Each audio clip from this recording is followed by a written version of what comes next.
Hello students, welcome to MRP classes. पिछले topic में हमने कवर किए थे ट्रिगोनोमेट्री के कुछ सर्टेन फंक्शंस। आज हम जानेंगे हमारे जो डिफरेंट ट्रिगोनोमेट्री के फंक्शंस थे उनकी रेशियोज को हम कैसे निकालते हैं कुछ स्पेसिफिक एंगल्स को ध्यान में रखते हुए। So for example let us draw a right angled triangle and name it as A, B and C, where our angle B is 90 degree. Now let us consider angle A as 45 degree. For example, ठीक है, तो हमारा angle A आया क्या 45 degree. तो हमारा angle C क्या बनेगा according to triangles rule 90 minus 45। तो हमारा एंगल C क्या आया 45 degree. As all the three angles must equal to 180 degree. ये हमारी ट्राइंगल की प्रॉपर्टी है। तो angle A plus angle B plus angle C हमें क्या मिला, टोटल 180 डिग्री मिला। तो एंगल A जो कि हमने 45 डिग्री कंसीडर किया था और एंगल B की वैल्यू हमारे पास 90 डिग्री थी, तो हमने एंगल C की वैल्यू क्या फाइंड आउट की B माइनस C, तो हमें मिला आंसर 45 डिग्री। तो इसमें हमें क्या मिला, angle A equals to angle C which is 45 degree. समझ में आया? आगे बढ़ते हैं। देखिए अब हमें मिला है angle A equals to angle C। इसका मतलब क्या बनेगा, इसका मतलब ये बनेगा कि ये बेस वाली साइड और ये जो परपेंडिकुलर साइड है अपना, वो दोनों क्या सेम आएगा as both the angles are equal. So side AB will equals to side BC। Now let us consider AB as A। तो BC क्या आएगा, A आएगा, क्योंकि दोनों साइड्स की वैल्यू सेम है। अब हम पाइथागोरस थ्योरम अप्लाई करके साइड AC की वैल्यू फाइंड आउट करते हैं। तो पाइथागोरस थ्योरम हमारा क्या बोलता है, AC square equals to AB square plus BC square. तो AC स्क्वायर की वैल्यू फाइंड आउट करने के लिए हमें इन दोनों वैल्यूज के स्क्वायर्स पहले कैलकुलेट करने पड़ेंगे। That goes like AB square क्या होगा A whole square plus BC square क्या होगा A होल स्क्वायर। तो हमें क्या मिला A square plus A square that is 2A square. ये किसकी वैल्यू है, AC स्क्वायर की। So to find out the value of AC we will do the root over of 2A whole square. तो हमें क्या मिलेगा रूट 2A। तो हमें AC साइड की वैल्यू क्या मिली रूट 2A। तो जब हमारा एंगल A 45 डिग्री हम लिए हैं, एंगल B हमारा 90 डिग्री आ रहा है और एंगल C की वैल्यू एंगल A के बराबर आ रही है यानी कि 45 डिग्री आ रही है, तो हमारे दोनों साइड्स की वैल्यू भी सेम होगी और पाइथागोरस थ्योरम अप्लाई करेंगे तो हमारे हाइपोटेनस वाली साइड यानी कि AC साइड की वैल्यू मिलेगी हमें रूट 2A। अब हम जो हमारे ट्रिगोनोमेट्री के फंक्शन थे साइन थीटा कॉस थीटा वगैरह, उन सब में ये वैल्यूज कैसे पुट करते हैं वो जानते हैं। Let's proceed. तो अब हम जानते हैं कि हम ट्रिगोनोमेट्रिक रेशियोज के डेफिनेशन को यूज करके किस तरीके से इस एंगल को ध्यान में रखते हुए उनकी वैल्यूज फाइंड आउट कर सकते हैं। तो हमारा सबसे पहला फंक्शन क्या आता है, साइन फंक्शन, और हम लिखते हैं इसको as sine theta and theta is the representation of an angle. सो इस एंगल को ध्यान में रख के हमें सारे वैल्यूज फाइंड आउट करनी है। सो थीटा के बदले हम लिख देंगे साइन 45 डिग्री। अब ट्रिगोनोमेट्री के रेशियो के डेफिनेशन के हिसाब से हमारा साइन का फॉर्मूला क्या था, the opposite side by the hypotenuse. तो इस एंगल को ध्यान में रख के हमारा ऑपोजिट साइड बन रहा है क्या BC। तो ऑपोजिट साइड आया हमारा BC बाय हाइपोटेनस है अपना AC। तो क्या आया value A by root 2A। A और A कैंसिल होगा तो हमारा साइन 45 डिग्री का वैल्यू क्या आया 1 अपन रूट 2। क्लियर? अब आता है हमारा कॉस का function. So cos 45 equals to formula के हिसाब से the adjacent side by the hypotenuse. इस एंगल को ध्यान में रखें तो एडजेसेंट हमारा बन रहा है AB वाली side. So AB by our hypotenuse AC। तो AB की वैल्यू क्या है A upon root 2A। A और A कैंसिल हुआ तो हमें cos 45 डिग्री की वैल्यू मिली 1 अपन रूट 2.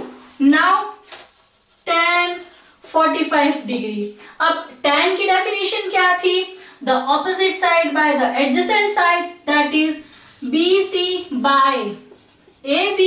तो हमें उसकी वैल्यू क्या मिली? A bye A. तो ये कैंसल हुआ, तो हमें tan 45 की वैल्यू मिली 1. इसी तरह बाकी के 3 फंक्शंस भी कैलकुलेट करते हैं. तो tan के बाद हम फंक्शन लेते हैं cot 45 डिग्री. अब हमारा cot क्या है? That is our reciprocal of tan theta.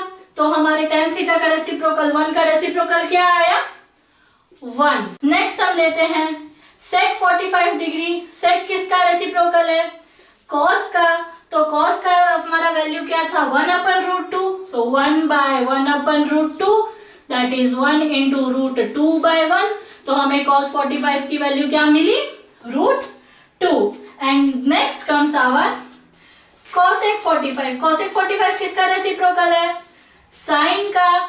तो हमारे sin की 45 की वैल्यू थी 1/√2. सो 1/1/√2 दैट इज अगेन √2. तो इस तरह अगर हम एंगल A को 45 डिग्री कंसीडर कर रहे हैं तो हमारे सारे के सारे 6 फंक्शंस की value I sin 45 1/√2, cos 45 1/√2, tan 45 1, cot 45 1, sec 45 √2 and cosec 45 √2. इतना समझ में आया? क्लियर? अब हम जो बाकी के डिग्री है, जैसे 0 डिग्री हो गया, 30 डिग्री हो गया, 60 हो गया, 90 डिग्री हो गया, उन सब की वैल्यूज हम एक टेबल बना के फाइंड आउट करते हैं, जो कि हमें याद रखने के लिए बहुत ही इजी होने वाला है. Let's proceed. तो ये है हमारे 6 फंक्शंस. अब हम कुछ स्पेसिफिक एंगल्स, यानी कि एंगल्स के नाम हम दे देते हैं. चलिए, 0 degree, 30 degree, 45 degree, 60 degree and 90 degree. अब हम इन स्पेसिफिक एंगल्स के ये सारे फंक्शंस के ट्रिगोनोमेट्रिक रेशियोज फाइंड आउट करते हैं. सो सबसे एक इजी ट्रिक मैं बता रही हूं आपको कि आप कैसे इन सारे एंगल्स की वैल्यू फाइंड आउट कर सकते हैं. So let's begin. सबसे पहले हम क्या करेंगे? हम लिख देंगे 0, 1, 2, 3 एंड 4. अब हम इन सारी वैल्यूज को 4 से डिवाइड कर देंगे. और थर्ड स्टेप में हम क्या करेंगे? हम इन सारी वैल्यूज के रूट ओवर निकाल देंगे. So let's begin. 0/4. 0/4 इज 0 और 0 का रूट ओवर क्या आएगा? 0. अब 1/4 का रूट ओवर क्या होगा? 1 का रूट है 1 और 4 का रूट है 2. तो हमारे sin 30 की वैल्यू क्या आई? 1/2. Next comes our 45 degree. तो 2/4 क्या होगा? 1/2. उसका रूट ओवर, तो हमें sin 45 का रूट ओवर क्या मिलेगा? 1 का रूट है 1 और 2 का रूट है √2. तो sin 45 की वैल्यू हमें क्या मिली? 1/√2. अब 3/4 तो डिवाइड नहीं होने वाला, तो उसका वैल्यू क्या आएगा? √3/4 का रूट ओवर क्या है? 2. तो sin 60 की वैल्यू हमें मिली √3/2. अब 4/4 हमारा क्या होता है? 1 होता है. तो 1 का रूट ओवर क्या आएगा? 1. तो हमें sin 90 की वैल्यू क्या मिली? 1. इसी तरह हम cos की वैल्यू फाइंड आउट करते हैं. और एक इजी ट्रिक cos की वैल्यू फाइंड आउट करने की क्या है? हम sin का पूरा उल्टा cos में लिख देंगे. तो sin 90 का वैल्यू हमारा आएगा cos 0 का वैल्यू. तो cos 0 होगा 1. अब cos 30 की वैल्यू क्या होगी? sin 60 की वैल्यू. ठीक है, तो वो क्या आया? √3/2. cos 45 और sin 45 की वैल्यू सेम है, तो हम लिख देंगे 1/√2. अब cos 60 की वैल्यू क्या है? sin 30 की वैल्यू. क्यों? बिकॉज हम डिसेंडिंग से असेंडिंग ऑर्डर पे आ रहे हैं. तो cos 60 की वैल्यू क्या आई? 1/2. एंड cos 90 की वैल्यू क्या आएगी? sin 0 की वैल्यू, दैट इज 0. समझ में आया? अब जाते हैं tan थीटा पे. हम सबको पता है tan थीटा क्या है?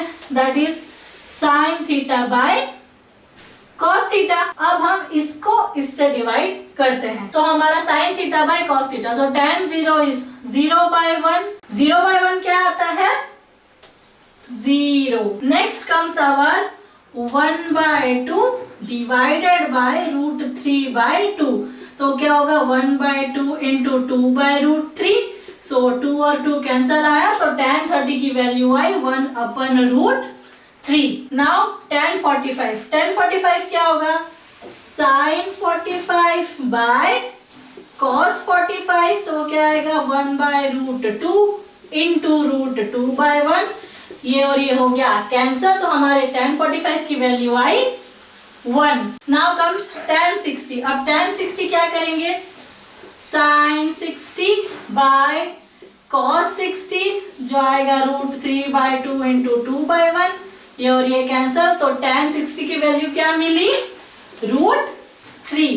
एंड tan 90 की वैल्यू आएगी sin 90 हमारा क्या है 1 by cos 90 हमारा क्या है 0. अब हम सबको पता है 1/0 is not defined. So we will write tan 90 is not defined. Clear? Now comes to cot theta. Cot theta क्या है हमारा reciprocal of tan theta. इसे हम फाइंड आउट करते हैं. cot 0 equals to 1/tan 0 and 1/0 is not defined. So cot 0 is not defined. Next comes our cot 30 which is 1/1/tan 30. तो क्या होगा 1 into √3/1. तो हमें cot 30 की वैल्यू क्या मिली √3. Next comes our cot 45 degree. cot 45 यानी 1/tan 45 वो आएगा 1/1. तो हमारे cot 45 की वैल्यू हमें क्या मिली 1. Now cot 90 यानी 1/tan 90. तो anything by not defined is 0. अब आते हैं sec थीटा पे. sec थीटा किसका रेसिप्रोकल है sec थीटा है cos थीटा का रेसिप्रोकल. सो sec 0 क्या होगा हमारे cos 0 का रेसिप्रोकल. तो 1/1. तो sec 0 की वैल्यू क्या मिली 1. नेक्स्ट आता है sec 30 यानी कि 1/cos 30 √3/2. सो 1 into 2/√3. तो हमारे sec 30 डिग्री की वैल्यू आई 2/√3. Next comes our sec 45 degree यानी कि 1/1/√2 that is 1 into √2/1 equals to √2. तो हमारे sec 45 की वैल्यू है √2. sec 60 यानी 1/cos 60 यानी 1 into 2/1. तो हमारे sec 60 की वैल्यू क्या आई 2. नाउ sec 90 यानी 1/cos 90 आया था हमारा 0 and anything bye 0 is not defined. अब जाते हैं cosec थीटा पे. cosec थीटा किसका रेसिप्रोकल है sin थीटा का reciprocal. So let us find out all the degrees of cosec theta. तो cosec 0 है 1/0. तो 1/0 क्या होगा हमारा नॉट डिफाइंड. नेक्स्ट आता है cosec 30 यानी कि 1/sin 30 यानी 1/2. सो 1 into 2/1. सो हमारे cosec 30 की वैल्यू क्या आई 2. नेक्स्ट आता है cosec 45 यानी 1/sin 45. तो 1 into √2/1. तो हमारे cosec 45 की वैल्यू क्या आई √2. नेक्स्ट कम्स आवर cosec 60 यानी कि 1/sin 60 1/√3/2. तो 1 into 2/√3. सो हमारे cosec 60 की वैल्यू क्या आई 2/√3. Last but not the least cosec 90 यानी 1/sin 90 दैट इज 1. तो cosec 90 की वैल्यू क्या मिली 1. सो इसी तरह सबसे आसान तरीके से हमने 6 के 6 फंक्शंस के पांचों स्पेसिफिक एंगल्स के ट्रिगोनोमेट्रिक रेशियोज फाइंड आउट कर लिए. आइए अब हम एक्सरसाइज 8.2 के प्रॉब्लम्स सॉल्व करते हैं.